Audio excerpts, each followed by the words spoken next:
Ohio petits fermiers, aujourd'hui on se retrouve pour une vidéo que j'avais très hâte de faire, qui est mon top animé, mais genre de tous les animés que j'ai pu voir. Alors oui, il y avait déjà cette vidéo là au tout début de ma chaîne, néanmoins ceux qui sont là depuis le début ont bien vu que j'ai reproduit la même coupe que j'avais. Aberration. Je savais pas trop comment faire du montage, donc c'était pas très beau, pas très propre, et surtout quand j'ai revu la vidéo j'étais en mode aberration. Il y a des choses qui ont changé, donc je pense que tous les 3-5 ans je referai un top de mes animés favoris parce qu'il y a vraiment des choses qui ont bougé, parce que évidemment j'ai revu plein d'animés, j'en ai vu plein, donc je vous mets dans petit et dans la barre d'infos la vidéo qui date d'il y a quelques années, mais je vous déconseille d'aller la voir honnêtement. Aberration.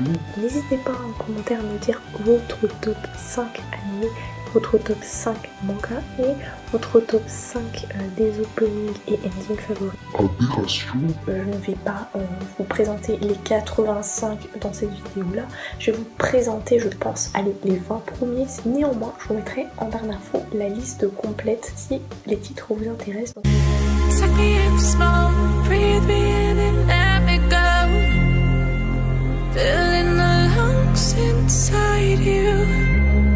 The black and eyes make my way into your mind, just to know what you knew. Restless every time we start locking eyes. Lost control. Oh, it's paradise with a nasty bad drug.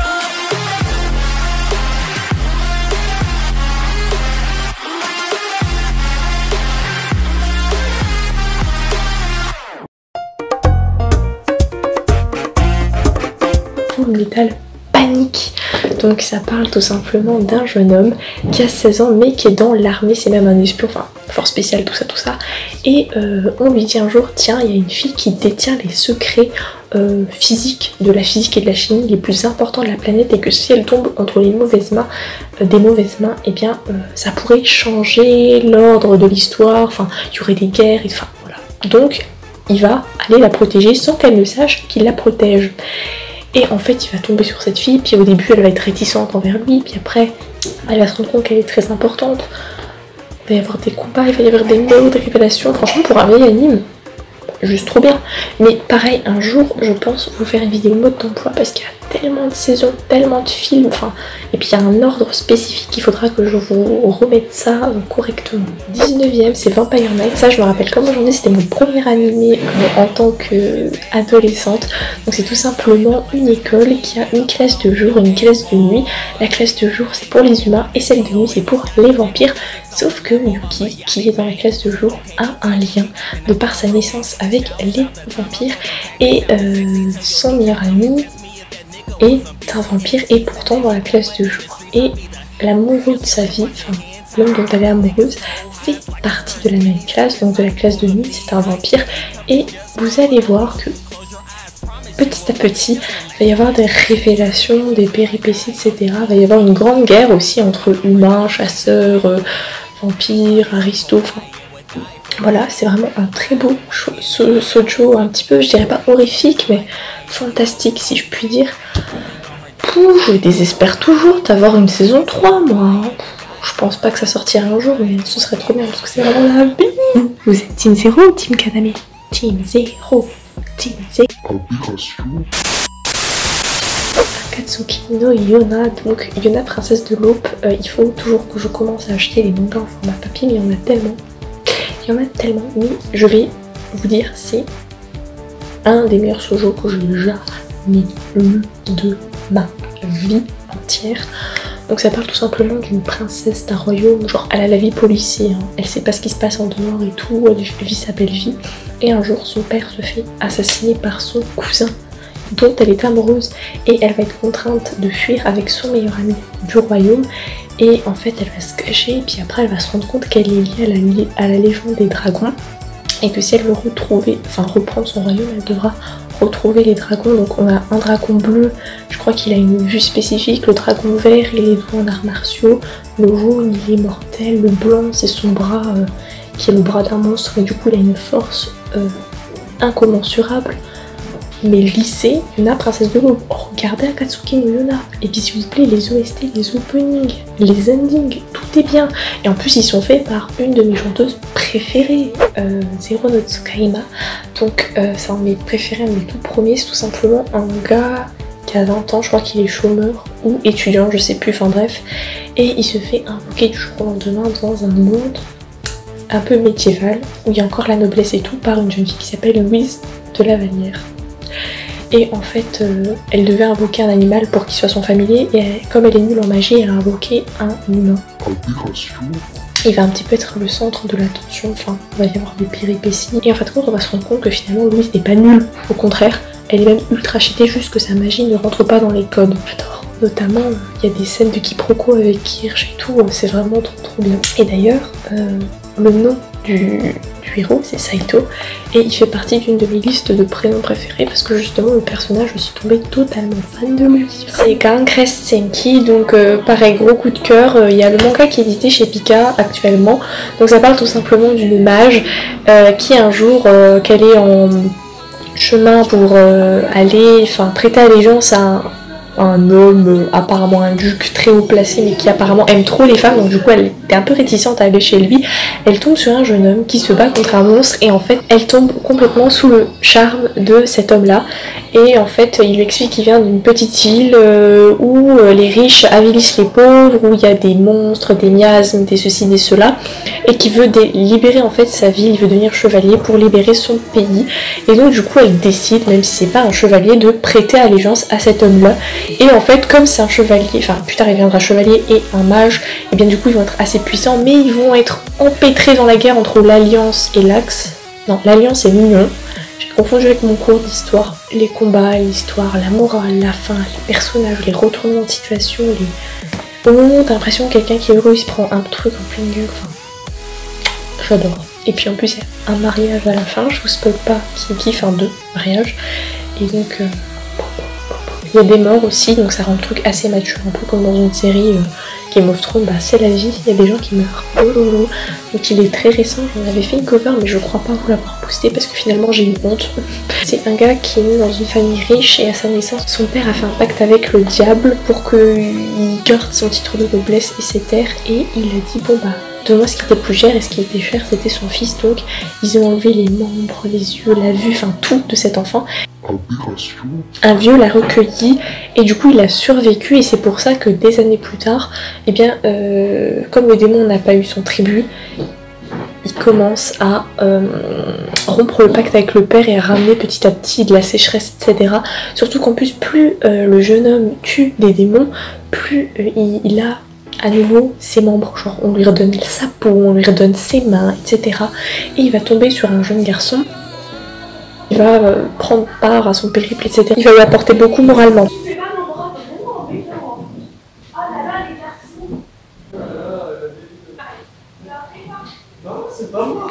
Fairy Tail, donc je vais pas vous faire un dessin, tout le monde sait ce que c'est que Fairy Tail, mais love it, je l'aime trop. J'attends avec impatience l'adaptation animée de Eden Zero. C'est mon enfance, il y a beaucoup de fanservice, beaucoup de pouvoir de l'amitié, mais... Un de mes tout premiers d'ailleurs, c'est Keiichu Wametsama, donc c'est un soju.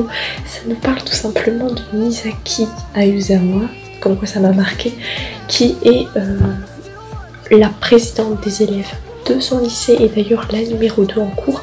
Le numéro 1 n'est autre que Usui Takumi, qui est un gars qu'elle n'apprécie pas parce que déjà 1 c'est un homme et elle aime pas les hommes, et 2 parce que c'est un coureur de jupons. En fait il y a plein de filles qui lui font des déclarations puis lui il les jette, et comme son père les a quittés avec sa mère et sa soeur, et bien elle aime pas les hommes qui font souffrir les filles, et donc du coup elle lui voue une haine farouche jusqu'au jour où il va découvrir son secret, c'est à dire que en fait pour payer le loyer etc, ses études, elle est maid dans un café à côté de la ville, et un jour il passe par là, il la voit, et du coup elle a peur qu'il révèle ce secret là, puis de fil en aiguille ils vont finir par se fréquenter, devenir amis et plus. La star d'instructeur, ça j'en ai parlé au tout début de ma chaîne, donc je t'enverrai vers la vidéo. Et voilà, il faut savoir que c'est un animé trop bien où t'as un gars qui travaillait dans l'armée qui va devenir du jour au lendemain professeur, et eh bien il va se lier avec certains de ses élèves et un petit peu comme Goku Sensei, et puis il va y avoir des histoires où à un moment donné il va y avoir une prise d'otage, à un moment donné il va se rendre compte que la princesse du royaume fait partie de sa classe et l'opening est beaucoup trop bien et j'espère désespérément qu'il y ait une saison 2 mais ça n'a pas l'air en bonne voie malheureusement. Troisième animé, vous l'aurez compris, à ma coupe, c'est Rakuda Kishi no Cavalry, donc j'ai essayé de copier Stella mais c'est pas trop réussi on va dire hein.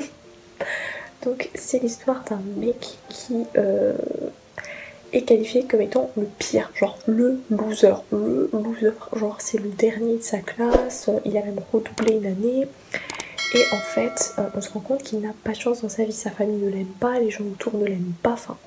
Et pourtant le gars est stylé, beau gosse, gentil. Quand il revient d'une séance de sport dans son dortoir, il trouve une fille qui est en train de se déshabiller et cette fille là c'est Stella, donc qui est la princesse d'un royaume voisin et qui n'a pas vu que sur la porte il y avait le nom du mec et on lui avait pourtant dit que cette chambre de dortoir là, ben ce serait la sienne à elle.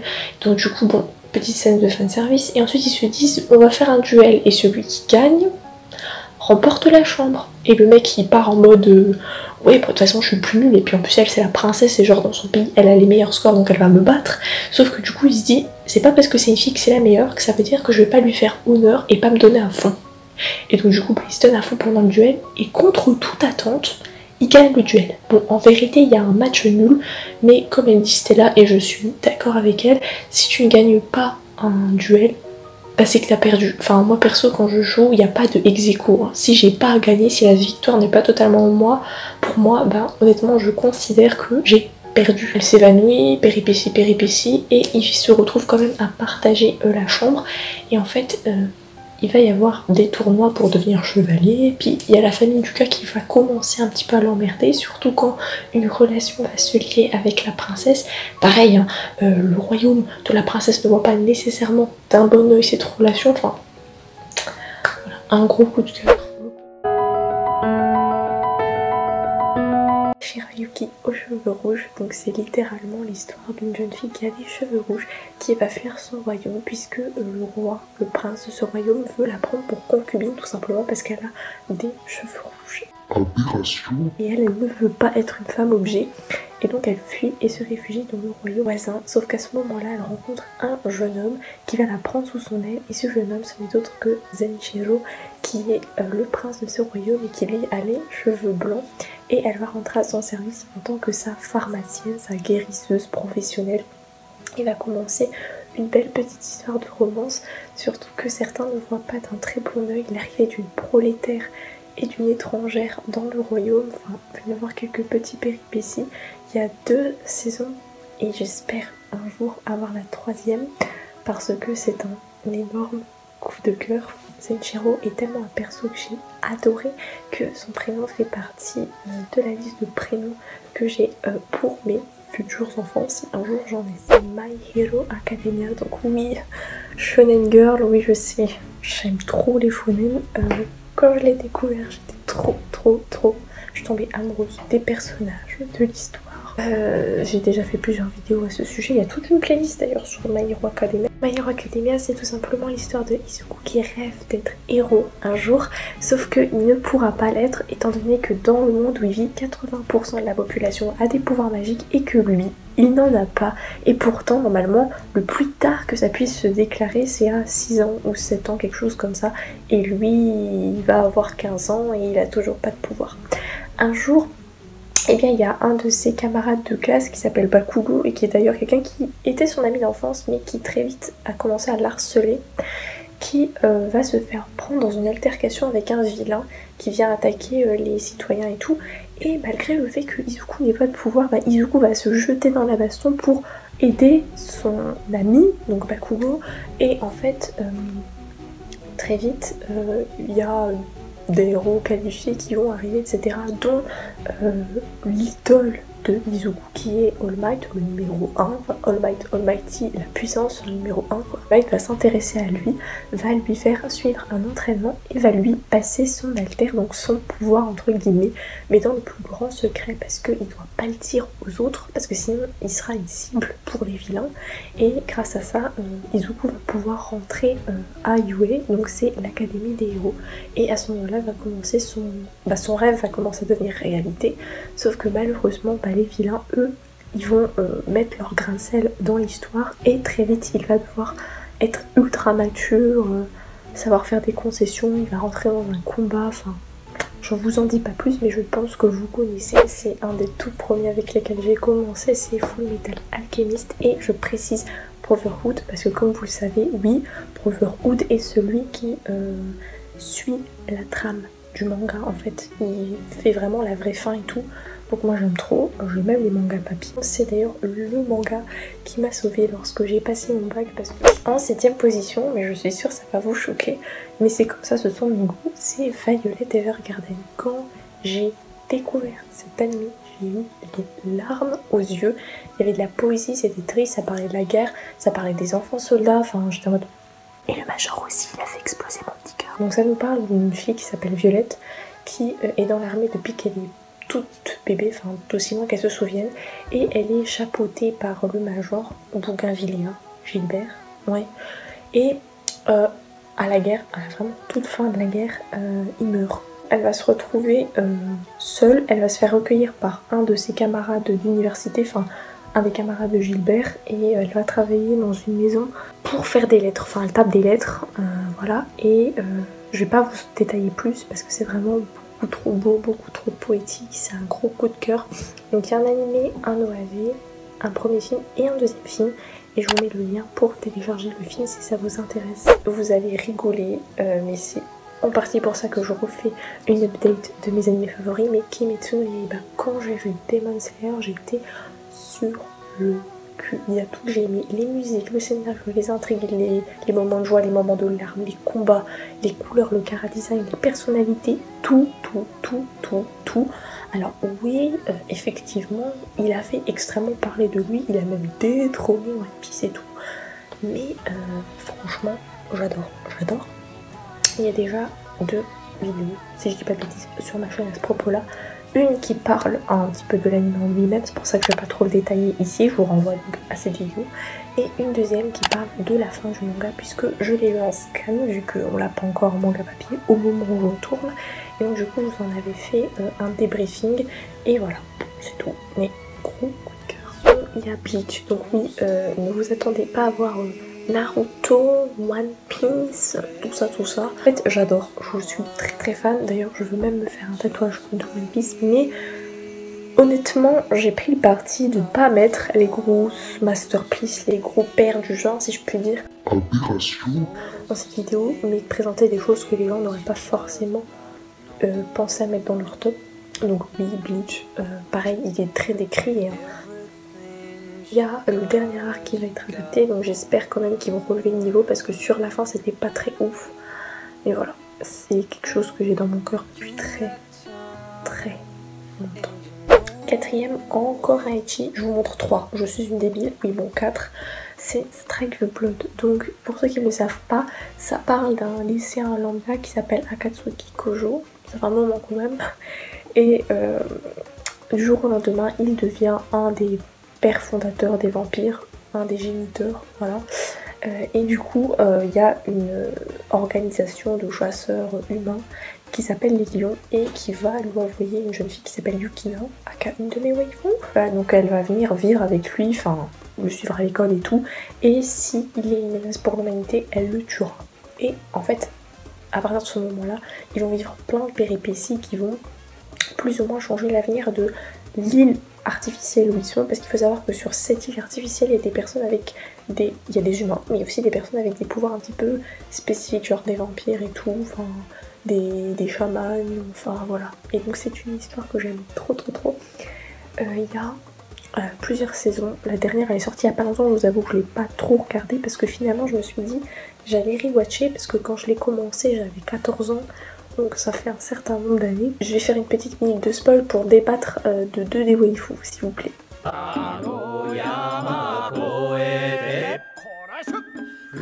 Donc voilà, en gros il y a un débat, genre à la fin de la première ou deuxième saison, on voit qu'il a deux filles. Et il y en a une qui ressemble à Yukina et une qui ressemble à l'autre, là, la blonde, la Miko de Caillou, je sais plus comment elle s'appelle.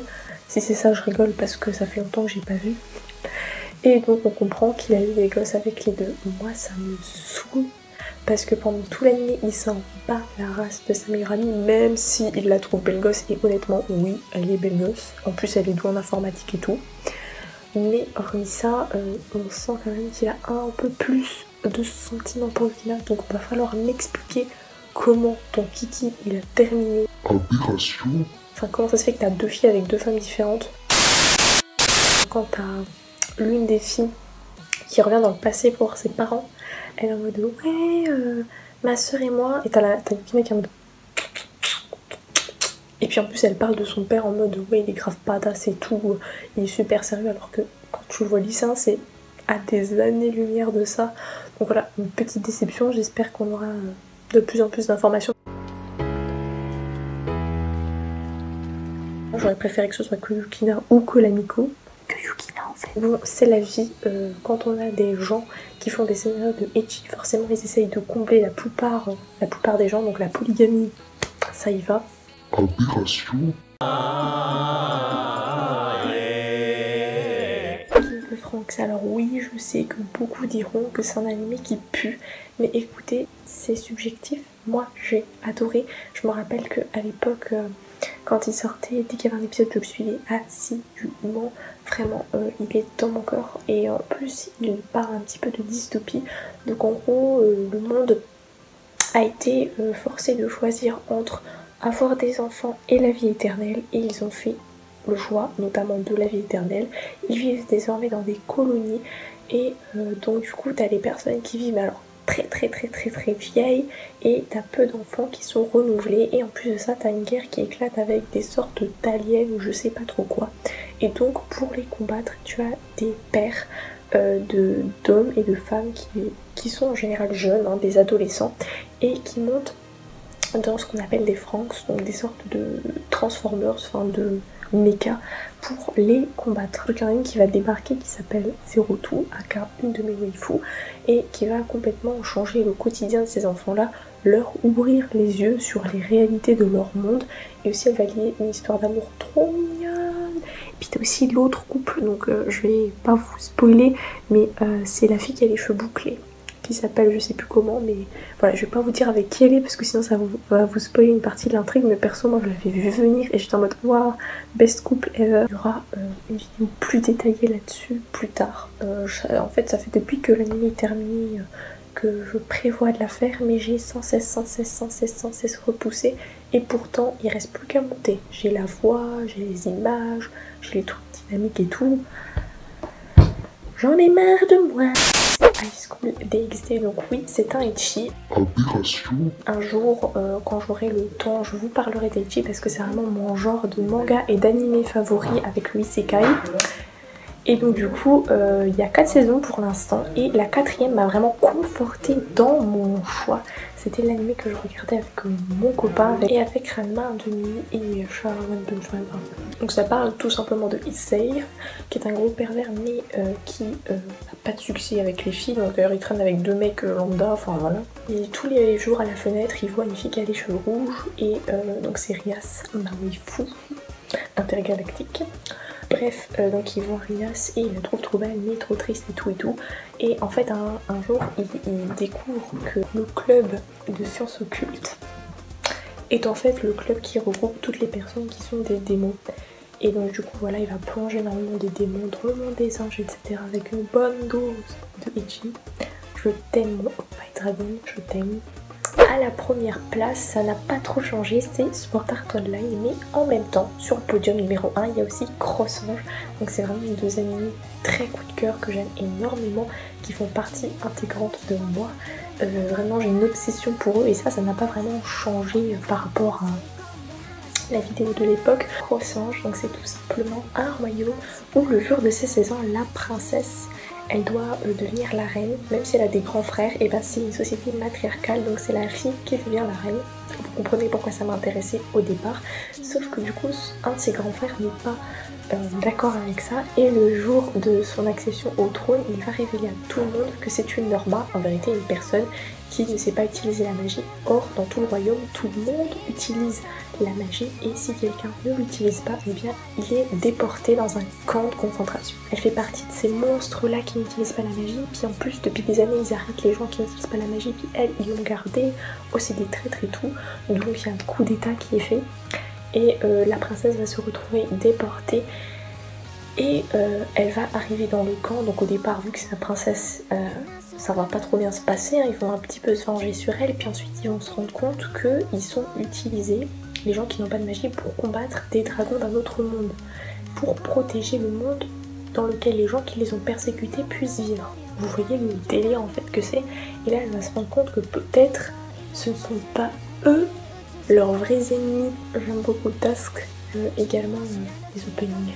Je vais pas vous les mettre parce que j'ai déjà été straquée pour ça. Et c'est à déconseiller aux moins de 14 ans parce qu'il y a quand même des scènes un petit peu de nudité, même des fois ils font l'amour, mais c'est suggéré, donc ça va. Donc sur Art Online, je vais pas trop vous faire un dessin, il est dispo chez Wakanim, ça nous parle tout simplement d'un jeune garçon qui n'aime pas taffer en cours, et donc du coup il passe sa vie sur les jeux vidéo, et un jour il y a un casque de réalité virtuelle qui sort, il le teste et il se retrouve plongé dans le monde de Leningrad, sauf que premier jour de jeu, eh bien il ne peut plus se déconnecter du jeu, et si en extérieur on essaie de lui enlever le casque, ça lui crée les neurones et il meurt. Et en plus de ça, s'il meurt dans le jeu, il meurt dans la vraie vie. Et pour sortir du jeu, il faut tout simplement finir le jeu. Mais il y a toujours cette question de si tu n'es pas fort, tu vas mourir, et si tu meurs dans le jeu, tu meurs dans la vraie vie. Donc vraiment c'est un gros coup de cœur. Un jour il y aura une vidéo mode d'emploi qui sortira, mais pour l'instant il va falloir vous contenter de mes explications. Et voilà, donc ces trois là que je viens de citer, qui sont respectivement à ma première et deuxième place, jamais, mais vraiment jamais, ils ne seront détrônés, ça c'est sûr et certain. La vidéo est à présent terminée, j'espère qu'elle t'aura plu. Si c'est le cas, n'hésite pas à mettre un petit pouce bleu, à t'abonner et à la partager à 2 de tes surimini Nakama. Passe une bonne journée, passe une bonne soirée, ciao ciao.